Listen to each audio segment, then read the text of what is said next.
فاعوذ باللہ من الشیطان الرجیم بسم اللہ الرحمن الرحیم وَلَقَدْ خَلَقْنَا الْإِنسَانَ مِنْ صُلَالَةٍ مِّن طِينٍ سورہ المومنون۔ اللہ تعالیٰ نے پہلے اہل ایمان کی صفات کا تذکرہ کیا اور پھر یہاں پہ اللہ تعالیٰ نے انسان کو کیسے پیدا کیا، اللہ تعالیٰ نے اس کی تخلیق کا تذکرہ کیا ہے کہ انسان اس کی ابتدا کیسے ہوئی، وہ کس طرح ماں کے پیٹ میں بتدریج مراحل طے کرتا کرتا پھر دنیا میں آیا۔ تو اللہ تعالیٰ نے ان چیزوں کا تذکرہ ہے سورہ المومنون 18واں پارہ، یہاں پہ انسان کی تخلیق جو ہے نا اس کا تذکرہ کیا ہے۔ ہم نے وَلَقَدْ خَلَقْنَا الْإِنسَانَ مِنْ صُلَالَةٍ مِّن طِينٍ، ہم نے انسان کو مٹی کے خلاصے سے پیدا کیا، ہم نے اس کی تخلیق کی ہے۔ یعنی کیا مطلب اس کا؟ حضرت آدم علیہ السلام تو ڈائریکٹ ان کا جسم، ان کا ڈھانچہ اللہ نے ملائکہ سے بنوایا، تو وہ مٹی سے بنوا کر اللہ تعالیٰ نے اپنی قدرت کے ہاتھوں سے ان کے وجود کو، جسم کو، منہ کو بنایا۔ تو اللہ تعالیٰ نے ڈائریکٹ مٹی سے حضرت آدم علیہ السلام۔ دوسری اس کی وجہ کہ انسان مٹی سے کیسے بنا ہے، جو چیز بھی کھاتا ہے وہ ساری کی ساری مٹی سے۔ انسان تیرے چاول، گندم، مکئی، باجرہ اور اس کے علاوہ تیرا جسم کے اوپر پہننے والا باریک موٹا لباس، تیرے کمبل، رضائیاں، روئی، یعنی کہ جو چیز ہے تمام کی تمام چیزیں یہ معدنیات اللہ نے زمین سے پیدا کی۔ حتیٰ کہ اس جدید دور میں اعلیٰ سے اعلیٰ جو گاڑیاں، کسی کا کوئی نام، کسی کا کوئی نام، یہ ساری کی ساری زمین سے بنی۔ اور پھر گاڑی چلتی کس چیز سے ہے؟ پٹرول سے، ڈیزل سے۔ تو یہ سارا پٹرول، موبلائٹ، ڈیزل کہاں سے آتا ہے؟ اس زمین سے۔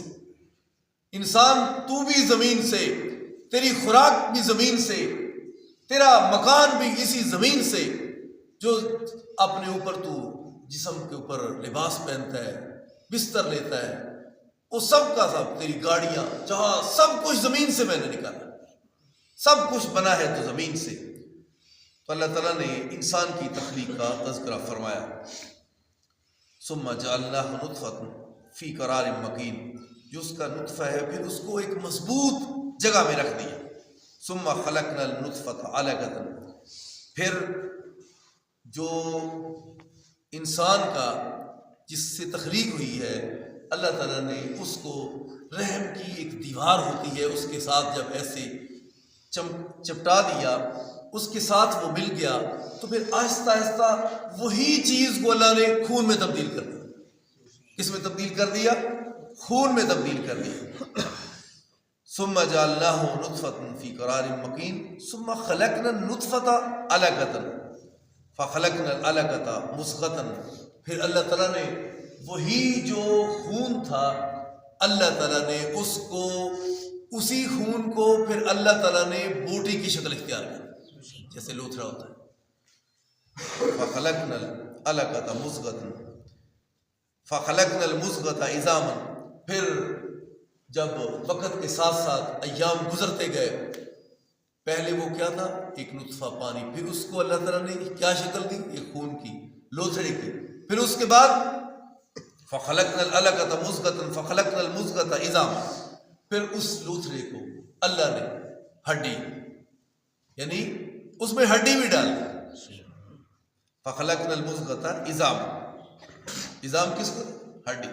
فکسونا العظام لحما، پھر اس لوتھڑے کو جو گوشت بن چکا تھا پھر اللہ تعالیٰ نے ہڈی بنائی، ہڈی پر پھر اس گوشت کو چڑھا دیا۔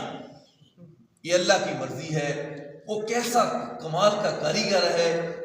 اگر یہاں پہ منہ پہ گوشت زیادہ چڑھ جاتا تو یہ خوبصورت نہیں لگنا تھا، یہاں پہ کم چاہیے تھوڑا لگا دیا، بالکل ہڈی پر تھوڑا چاہیے تھوڑا لگا دیا، ادھر تھوڑا تھوڑا چاہیے تھوڑا تھوڑا لگا دیا، ادھر زیادہ چاہیے ادھر زیادہ چڑھا دیا۔ یہ کون ہے اتنا کمال کا کاریگر کہ جہاں پر روشنی بھی نہیں ہے، یہاں پر روشنی بھی نہیں ہے، وہ کون ہے جو کلر بھرتا ہے، کسی کا رنگ کس طرح کا، کسی کا کس طرح کا رنگ، اور کمال اس کاریگری پر کہ کیسا کاریگر ہے۔ آج تو جدید دور نے یہ ثابت کر دیا ہے کہ پوری دنیا کے اندر انسان کے فنگر پرنٹ نہیں ملتے ایک دوسرے، یہ جو لائنیں کسی کے کسی سے ملتے، اس کو رب کہتے ہیں۔ اس کو کیا کہتے ہیں؟ اس کو کہتے ہیں اللہ۔ یہ ہے تمہارا رب۔ اتنا بڑا عظیم خالق کائنات کو چھوڑ کر پھر بھی تم اس کو کہو کہ وہ ہماری سنتا نہیں، ہمیں دیتا نہیں، تو پھر غصہ تو آتا ہے۔ تو مومن کس چیز کا ہے؟ تو ایماندار کس چیز کا ہے؟ تو مسلمان کس چیز کا ہے؟ تو نے تو اپنی تخلیق کی طرف نہیں دیکھا، جس نے اللہ نے 9 ماہ تک تیری حفاظت کی، وہاں کوئی بچانے والا نہیں تھا، کوئی دوسرا جا سکتا نہیں تھا۔ حفاظت کس نے کی؟ ٹمپریچر پورا کس نے کیا؟ اس بند کمرے کے اندر کتنی سردی چاہیے، کتنی ہیٹ چاہیے، کتنا یہ اور وہ چاہیے، خوراک کس طرح کی ہونی چاہیے، نرم ملائم، اس میں کس طرح کے پروٹین ہونے چاہیے۔ سبحان اللہ، یہ وہ اللہ ہے ساری کی ساری چیزوں کو اعتدال پر لا کر تیری ماں کے پیٹ کے اندر پوری تیری نگرانی حفاظت کی، اور پھر جو 9 ماہ تک سنبھالتا آیا، کیا اب وہ تمہیں نہیں دے سکتا؟ سب کچھ تمہیں دے بھی رہا ہے، پھر بھی تیرا یقین جو ہے وہ ڈگمگا رہا ہے۔ تو کبھی ایسا نہیں ہونا چاہیے۔ اللہ تعالیٰ نے فرمایا ثم خلقنا النطفة علقة فخلقنا العلقة مضغة فخلقنا المضغة عظاما فكسونا العظام لحما ثم انشأناه خلقا آخر۔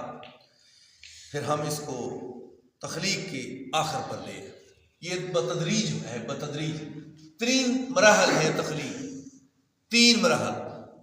سب سے پہلے وہ جو نطفہ تھا اس کو گوشت لوتھڑا، خون سے پھر لوتھڑا، پھر اس کے بعد پھر اس کو شکل دی، 40 دن، پھر 40 دن، پھر 40 دن۔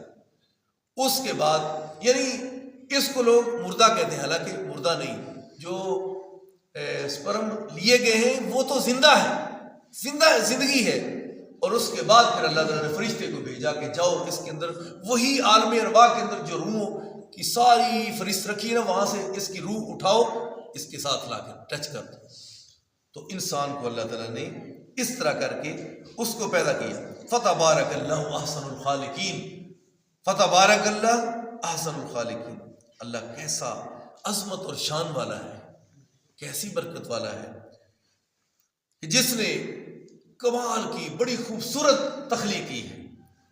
تو اللہ تعالیٰ نے یہ تخلیق انسان کی اس کو یاد دلا کر انسان کہیں بھول نہ جائے کہ میں کیا ہوں، میں کیا ہوں، تجھے بنایا کس نے، پیدا کیا کس نے، کیسے تیری تخلیق کی، تاکہ تو اس رب کو پہچان سکے اور اس اللہ کی صحیح عبادت بھی کر سکے، شکر بھی ادا کر سکے، اور تو سمجھے کہ میں مخلوق ہوں، وہ میرا رب ہے۔ اس کے اندر اور بھی کافی ساری باتیں ہیں، لیکن انتہائی اختصار کے ساتھ ہی میں انشاءاللہ بتدریج روزانہ بیان ہوتا ہے۔ اللہ تعالیٰ عمل کی توفیق عطا فرمائے۔ آخر دعوانا